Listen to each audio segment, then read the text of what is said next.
We are going to discuss about stomach and gastric cancer. So basically স্টমাকটা কি, পাকস্থলী, যেটা হচ্ছে খাদ্যনালী আর ডুওডেনামের মাঝখানের যে অর্গান, যেখানে প্রাইমারিলি অ্যাসিড সিক্রিট করে ফার্স্ট ফেজ অফ ডাইজেশন শুরু হয়। অর্থাৎ আমরা যা খাবার খাই সেটা গিয়ে পাকস্থলীতে জমে, সেখানে মিল ফাংশন হয়, অ্যাসিডের সাথে মিক্সচার হয়, ব্রেকডাউন হয়, স্যালাইভার সাথেও মিক্সচার হয়, হয়ে জিনিসটা প্রথম ফেজ অফ ডাইজেশনে ঢোকে। Now what happens is stomach is also an organ where cancers form.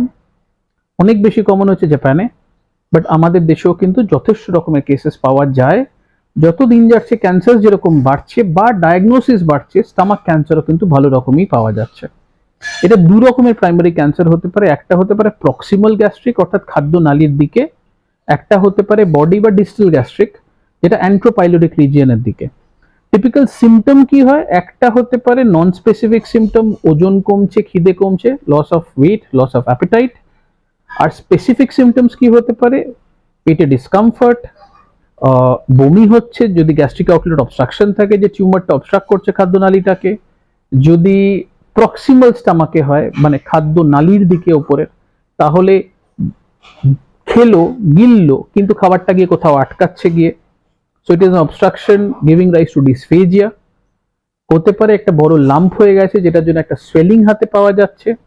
হতে পারে মুখ দিয়ে রক্তবমি হলো বা কালো পটি হলো, বা হতে পারে কিছুই হলো না, শুধু দুর্বলতা, পরে দেখা গেল ব্লাড টেস্ট করে হিমোগ্লোবিন কম। So just like right colon, স্টমাকের ক্ষেত্রেও কিন্তু হিমোগ্লোবিন কম, anaemia can be a first symptom or sign of diagnosis towards stomach cancer. Diagnosis কিভাবে করা? এন্ডোস্কোপি করে আলসার বা টিউমার বা যা পেলো সেটা বায়োপসি ইউজুয়ালি ঠিক জায়গা থেকে নিলে রিপ্রেজেন্টেটিভ হবেই। হতে পারে বায়োপসি কর্নার থেকে নেওয়া হয়েছে, রিপ্রেজেন্টেটিভ হলো না, বায়োপসি নেগেটিভ আসলো, কিন্তু ফিচার্স যদি ম্যাচ করে, একটা গদগদে দেখতে ঘা, বাজে দেখতে আলসার বা অবস্ট্রাকটিভ চেঞ্জেস, বড় একটা টিউমারের মতো ইনফিল্ট্রেটিভ টিউমার, তাহলে definitely CT scan, PET CT etcetera করে স্টেজ করা উচিত। আবার দরকার হলে রিবায়োপসি করা উচিত, because most of them would actually be cancer, but yes, lymphoma and other diseases can happen, but biopsy is very important. So once the biopsy is there, if the stage shows যেটা ছড়ায়নি, তাহলে এটা treatment হচ্ছে কেটে বাদ দেওয়া, gastrectomy. এবার হতে পারে এটা যদি প্রক্সিমাল গ্যাস্ট্রিক ক্যান্সার হয়, কিছু ক্ষেত্রে আগে কিমোরেডিওথেরাপি দিয়ে ডাউন স্টেজ করে তারপর গ্যাস্ট্রেক্টমি।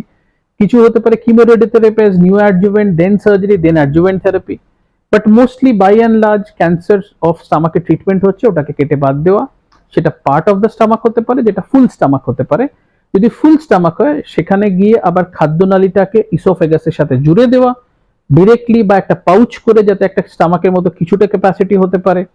অনেক সময় হতে পারে স্টমাকের সাথে এমন একটা জাংশনে আছে খাদ্যনালীর যে ওখানে ইসোফেগাসকেও বাদ দিতে হলো। তাহলে সেক্ষেত্রে পার্শিয়াল ও টোটাল ইসোফেগো গ্যাস্ট্রেক্টমির উপর ডিপেন্ড করে রিকনস্ট্রাকশনটা কিভাবে, যাতে পেশেন্ট আবার মুখ দিয়ে খাবার খেতে পারে। সো অনেক রকমের ট্রিটমেন্ট আছে। এটা ওপেন সার্জারি হয়, ল্যাপ্রোস্কোপি হয়, রোবোটিক রিসেন্টলি আসছে সেখানেও হতে পারে। মেথডটা ইম্পর্টেন্ট না, যেরকম আমি বলি, রেজাল্ট আউটকামটা important. So gastro surgeon, gastro onco surgeon to be more specific, তাদের দেখানো দরকার। এবার ওনারা যেরকম গাইড করছেন সেটা ফলো করে সেই ট্রিটমেন্ট নেওয়া উচিত।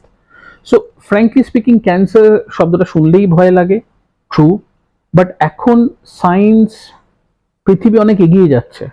সুতরাং ক্যান্সার মানেই কিন্তু এই নয় it's a failure, it's a dead and. Cancers are being treated, patients are surviving, patients are having long-term survivals. Not 100%, nothing in this world is 100%, but definitely আগের থেকে অনেক বেটার। ইন এনি কেস, কোনো রোগ ফেলে রাখবেন না, কারণ সে আপনাকে একদিনে মেরে ফেলবে না, কিন্তু সে আপনাকে তিলে তিলে মারবে, সেই খরচ করিয়েই মারবে। তাই আপনি খরচ বাঁচাতে পারবেন না। খরচ মাথায় রেখে হেলথকে নেগলেক্ট করবেন না। Health is wealth, wealth is not health. Thank you.